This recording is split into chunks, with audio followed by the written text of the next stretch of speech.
What's up, Life Fam? This is David, your spiritual awakening coach, here to help you through your spiritual awakening. I get a lot of messages from you guys on the dark night of the soul. Don't worry, I've got you covered. I'm putting together this dark night of the soul series.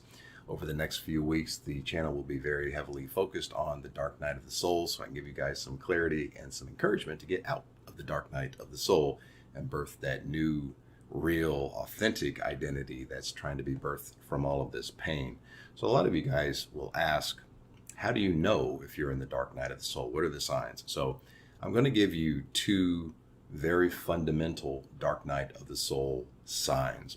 The first one is that your triggers, and you know what they are, seem to be more frequently triggered and in more of a visceral, intense way. The triggers are no longer allowed to stay repressed in the shadow.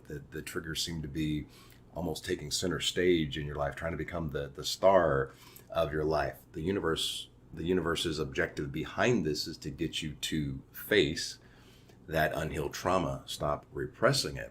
And the universe will continue to put you in situations more frequently, more often, so that unhealed trauma is on center stage. It's felt palpably, it's felt viscerally, and that the pain and the uncomfortability of that unhealed trauma is meant to push you into finding a way to heal that unhealed trauma. Once you heal the unhealed trauma, then you discover the real you. This is the authentic you, and the false self can start the dying process. What is the false self? Remember, the false self is the identity that your ego told you that you need to be in order to survive. Oh, you need to people please to survive. You need to be disingenuous with your agenda to survive, or you need to be emotionally manipulative to survive. You need to be passive aggressive to survive.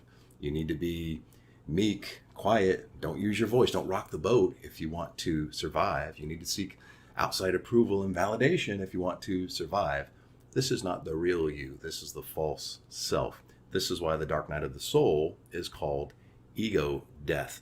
The ego is in charge of the identity. So the identity, the false self, dies, which is painful. And then the healing of unhealed trauma births the real you, the authentic self.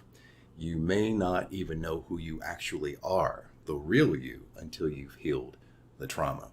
And who is the universe in this situation? In this situation, the universe is your higher self, who is annoyed that you continue to delay the reason that you decided to incarnate, because you continue to shrink back in fear, choosing the old life. So the higher self says, nope, tower moment, 4-alarm fire, figure it out.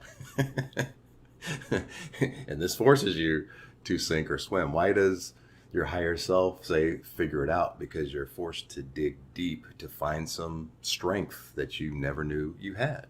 Find some resolve that you never knew you had. Find some courage that you never knew you had. Discover that you've got some gifts, talents, attributes, and superpowers that you never knew you had until you had to dig deep to swim.